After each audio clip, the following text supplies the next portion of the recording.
Welcome back to the channel. What you're looking at here is the Samsung Galaxy S20. That's it, just the S20, not the S20 Plus, not the S20 Ultra, the S20 regular, which is the cheapest of the three phones released in the S20 lineup, but it's definitely not to be taken lightly. So I can only assume Samsung forgot to make a cheaper model because this one is still $1,000 and packs some very impressive specs. Actually, the same specs essentially as the S20 Plus and the S20 Ultra in some regards. So I'm talking the same processor, the same storage, the same memory, and honestly, almost the same camera bank as we saw in the S20 Plus. So I've seen a lot of reviews out there talking about the S20 Ultra, and I've seen a lot of slideshows talking about, pictures from this camera and the cameras on the iPhones and the cameras on the Ultra, and I don't want to do any of that in this video. I want this video to be a full review of this phone right here to show you everything you need to know about it, and I want to break it down in four major categories. So first I want to talk about just a physical tour of this phone. I'll show you everything you need to know about it, and I'll just give you an idea of what it's like to hold this phone and use this phone.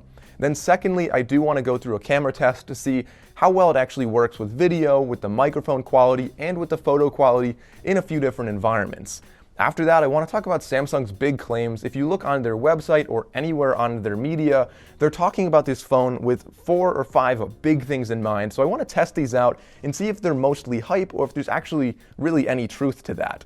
And then lastly, I want to talk about some pros and some cons because while this is a very impressive phone, it's not without drawbacks. So I will be talking about that. But let's start off this video, like I said, with a physical tour of this phone. You'll see that it is on the front a 6.2-inch screen, which is 3200 by 1440 pixels. So very, very high quality screen, really bright, really great colors. If there's one thing Samsung's good at by now, it's definitely making a high quality screen. And this is really no exception. At the top, you'll see that we do have our hole punch camera. It is our 10 megapixel selfie camera capable of shooting 4K, and we'll test that out later on in the video. But I like what they did with this. It's small, it's not intrusive, and it does a really good job. And if you look above that, you actually have a really tiny earpiece speaker, which is very, very, it's very loud, but you can almost not even see it. And so that's a common theme with this phone all the way around. The bezels are very, very small. Now, the fingerprint sensor is actually underneath the screen here. It's an ultrasonic fingerprint sensor. I'll test it out later on in the video. Talk about the security of that. There's definitely a lot to talk about there, and I'll test out the speed as well. And that's pretty much everything from the front. As we flip the phone over, you'll see this right here is the gray version. There are several different colors. I'll show you the screen. I'll show you the colors on the screen right now. But depending on where you look, you might find different colors when it's released. So like I know Best Buy might have like an aura blue, and some other countries might have different colors than what I see right here. But this is what I saw on the Samsung website. Now on the back, we do have wireless charging 2.0, and we can also have reverse wireless charging. So you can charge your earbuds or your watch if you're in a pinch very easily from the back of your phone.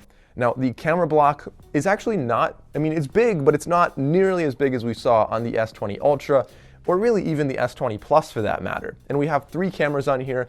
We have a 64 megapixel telephoto lens. 64 megapixels, that's a lot. Then we have a 12 megapixel wide angle lens and a 12 megapixel ultra wide angle lens. Then we have a flash and we have the microphone there, and I'll test all of that out later on in the video. On the top, we have our SIM tray right there, which also accepts expandable storage, so we can have up to 1 terabyte, which storage really should not be a problem with this phone at all, of course with expandable storage, but also the base model is 128 gigabytes, so you have a lot of storage on this phone. Then we have our microphone next to that. Looking on the left side, you can really see the nice metal trim around the entire phone, but they have no buttons over there. All of the buttons are on the right side, so we have our volume rocker up and down right there, of course, and we have our side key, which is a multi-function key. So pressing and holding it can either power your phone on and off, or it can summon Bixby. Of course, you could just say, "Hi Bixby," and that works as well. You can double tap it to open the camera or any app you want, or you can, of course, single tap it to turn the screen on and off. And then triple tapping, if you enable this, is an SOS feature, which sends a text with an image and a map and a little sound bite of wherever you are. So you can send that to a specific SOS contact. Be careful with that though, because I've been in like Yosemite Valley where you don't have a good phone service. I was trying to take a picture and you can triple tap that accidentally, and then you're like, scrambling to send a follow-up text or find service and tell whoever your contact is that you're not actually dying. Now on the bottom we have a speaker, and I'll test that out, but I will say it gets really loud and it sounds pretty good actually. We have a microphone there, and then we have our USB Type-C charging port, and data connection port, and unfortunately audio port. So this does not have a headphone jack. It's sad, I know, they finally got rid of it, but regardless, they do actually in the box come with the USB Type-C earbuds right here by AKG, or Sound by AKG, and they sound really good. I like these earbuds. They get pretty loud, they have excellent bass response, and they do come with 3 different little ear tips you can swap out. So as far as earbuds go, they're really good. And if you pre-order, you can actually get some Galaxy Buds as well, depending on where you are. So wireless earbuds are obviously a great solution to not having a headphone jack. On top of that, in the box, you do get a USB Type-C super fast charger right here. So 25 watts, should charge your phone up fairly quickly. Hey guys, a quick aside, this phone is actually very similar to the Galaxy S20 Plus. I have both of them right here, and I will be comparing them side by side in a very soon to come video. So if you want to see that, make sure you go down and click the subscribe button and the bell icon so you don't miss it when I make that video. This phone also has double the touch sensitivity of the previous models, so it should be extremely responsive, and it is actually IP68 water/dust resistant, so it should be pretty durable in most environments. And now for a quick speaker test. You'll see the speakers are definitely pretty loud. Have excellent bass considering it's a phone.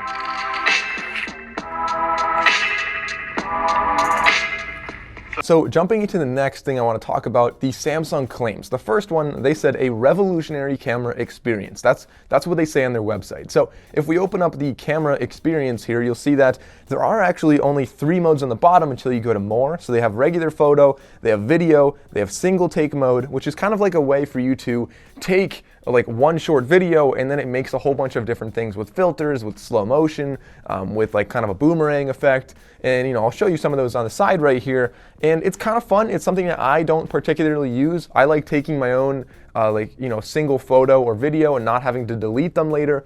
But it could be fun if you're just messing around, or if you see an animal doing something funny, a good way to capture something that could be kind of funny later on. If we go to more, there is Pro mode for photos and Pro mode for videos. So this phone does a really good job of having a whole spectrum of control when it comes to photography and videography. So you can go on like single take mode, which you just let the phone do all of it for you, all the deciding on what a good picture looks like.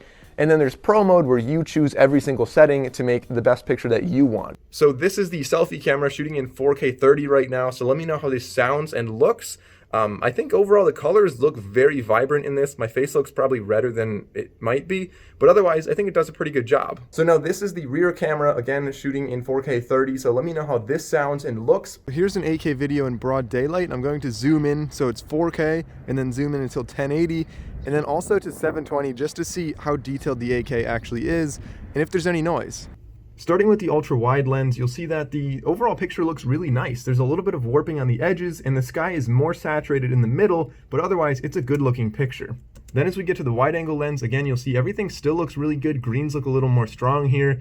And then once we get into the 3x zoom, everything looks even sharper here yet. This is probably my favorite picture out of the group. And then 10x zoom is where this phone really kind of shines, that other phones can't necessarily do this. Once you get closer to like 30x zoom, it kind of becomes more of a useless photo. And then when we go to selfies, you'll see that the standard selfie right here looks pretty good. It does a lot of softening on my face, kind of brightens my face up a little bit, and kind of desaturates the background just a little bit. The rear main camera has much more saturation in the background, and the background's naturally blurred because there's a larger aperture, but I think this is probably a good looking picture. Then when we go to live view right here, it actually really puts a lot of effects on my face, obviously blurs the background there. And I think out of the 3, my favorite was definitely the rear camera. Looking at the night photos, you'll see that 3x zoom, ignoring the color there because there was a car driving by, it actually doesn't really look that good when you zoom in right here. When we go back to the ultra wide shot, you'll see this one actually has some weird stuff going on with the shadows, and things don't really look that good in this photo. But when we go back into the regular wide angle shot, this actually looks the best out of the 3, mostly because it has the largest aperture and is really meant for night shots. So the next big claim is 5G. And this phone is sort of 5G, but maybe not in the way you're thinking. So there's 2 types of 5G. There's sub 6 gigahertz, and then there's millimeter wave. And don't ask why they named one with frequency and one with wavelength, but regardless, the millimeter wave is the one that's like really, really fast, and that you might be seeing that, it's very short range in New York City, where the other one is a little bit more widespread and is probably only about 20% faster than the best LTE. which is still good, but that's the only one this is capable of doing. So this phone does not have the millimeter wave capabilities, which means that you won't be getting like 1.5 gigabytes download speed or anything ridiculous like that. The third big claim with this phone is the long battery life. With a 4,000 milliamp hour battery and only a 6.2-inch screen, this actually lasts a very long time. I'm easily getting more than 1.5 days with this. The screen time is somewhere on the order of about 10 hours from my testing. Of course, it depends on like what you're watching and what the brightness is, but I had brightness all the way up, volume all the way up, playing YouTube videos on Wi-Fi, and it lasted about 10 hours. So I think it was actually very impressive. And so using this on a full day with very heavy use should not be a problem at all. The next big claim from Samsung is the security of this phone. So they say secured by Knox all over everything, and they do have some biometrics like facial recognition, which is not necessarily the best facial recognition out there. And then they also have the ultrasonic fingerprint sensor, which we can test out right now. So as you tap and sign in, it's definitely not the fastest, but it is supposed to be very secure. And I found that it does a really good job. It's definitely, I've never seen any other fingerprints. I've never heard of other fingerprints working, except for one strange scenario that they ran into last year. And I mentioned this before. It is something that, with the S10 series, if you peeled off the included screen protector, so it does come with a screen protector, if you peel that off and you put on a cheap one that is not really well made, it has some texture on there, and the fingerprint sensor may be reading that texture instead of your fingerprint, which means that pretty much anybody could sign in. So as long as you don't do that, you really probably should be okay. This also has Samsung Pass on here and a secure folder, so you can save photos and files and stuff in a secure folder that has a separate PIN or biometric to get into. And then Samsung Pass allows you to save all of your passwords on this phone and sign into pretty much anything you want with just your fingerprint. Then, of course, the last really big claim they had was the smoothness of this screen. So 120 hertz refresh rate is twice as fast as the average phone out there on the market today, which means that as you swipe around, it's really, really smooth. And it's something that you don't realize you like until you have it. So you get used to 60 hertz, and then when you use this, you realize that it's kind of hard to go back. So I'll show you both side by side with slow motion videos here, and you'll see how much smoother it is with 120 hertz. I should also mention that if you're using 120 hertz refresh rate, you are downgraded to 1080p on a display, so you're not using the full resolution. So next I want to talk about some new features with this phone. So they do have Google Duo integration. So if you go to phone and you just start typing in whatever phone number or a contact, you'll see on the bottom left a little Google Duo icon. So you can tap on that and very quickly just hop on a call with whoever you want. I guess it's kind of like the Samsung equivalent or the Google equivalent of FaceTime is what they're going for right there. This also has some other cool things like live transcribe. That's just a new Android thing that Google has been showing in their new Pixel, of course. They have messenger conversation categories, so if you're texting people, you can save that in different categories for your family, for work, or whatever you want. You also have customizable edge lighting. I think that's kind of fun. It may have been out a little bit before. It's something that I didn't notice until now though. So when you get a text, it lights up the edge, and you can have it do different things, different colors for different apps. You can have it do different patterns, different brightness, different line thickness. It's just kind of a fun thing to have. Bixby does have better integration with Spotify on here and with Netflix, although Netflix, I noticed it's kind of strange. If you just say, "Hi Bixby, play The Blacklist on Netflix," instead of opening the Netflix app, it opens the web player, which I think is a weird thing to do. This also has the really nice feature of focus mode, which allows you to turn off certain apps for whatever amount of time you want, so you can focus and not be distracted by like Instagram or Facebook or whatever apps you choose. This phone also has excellent connectivity, so you can play music on 2 sets of earbuds simultaneously, or you can have somebody else play their music on your Bluetooth speaker through your phone, so kind of a cool way to do that. It connects to Windows very well, and it also connects to other Samsung devices for quick share and things like that. So getting into the pros and cons. The pros, this has incredible specs. Even though it's the lowest of the 3 models, I'll show you the specs right there. It still has an amazing processor, and it has really good storage, really good RAM, and an amazing screen and just overall feature set. I think Samsung really hit the nail on the head with this phone, and it's something that I could really see myself using for quite some time. Now the drawbacks, there are a few. None of them are really that big of drawbacks. One of them, I mean, the first one is not about this phone, but I don't know why Samsung didn't make a lower model that's like $700 or $800. Coming in at the entry level at $1,000 is expensive, but dollar for dollar, this is definitely your best deal out of the 3 phones that came out. $1,000 is pretty reasonable for a flagship phone these days, and this one really is one of the best flagship phones on the market. So the next drawback is the limitation with the 8K. So only able to shoot that on your telephoto lens there, and on top of that, you kind of lose your stability and some of your autofocus tracking features, where like it is great if you're going to use it for a still shot. I mean, 8K is a massive video file. So really where I would see myself using this is like if I prop it up and like you and your friends are gonna take a picture, I don't know, jumping up in the air or something like that. It's very easy to take a video, go back, find the best frame, and capture a really high quality photo.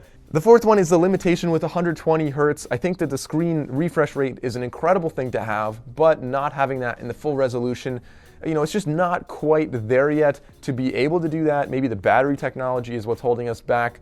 Maybe you would overheat if you did that. I'm not quite sure what the limitation is, but you can choose for yourself if you want full resolution with 60 Hertz or 120 Hertz with 1080. They give you that option in the settings. The next drawback is the lack of a headphone jack. I have to mention that. I don't think it's a huge drawback for me, but I could see why some people might be upset by that. And then lastly, the fingerprint sensor definitely could be improved. It could be faster, it could be a larger area. I know there's some newer technology out there, and so this one, like I got good at it after having the S10 for a year, but if you're new to this, it takes some getting used to where exactly to place your thumb and for how long to press it and how hard to press it so that it actually registers your fingerprint and works consistently. So guys, that's what I have to say about the Galaxy S20 regular, if we're gonna call it that. I hope you guys liked this video. Comment down below and let me know, what do you think of this phone? Is this something that you will be buying? Do you think it's going to be a popular phone? And do you think it's actually worth $1,000? I wanna hear from you guys. Make sure you comment down below. Thank you all for watching. I'll see you next time.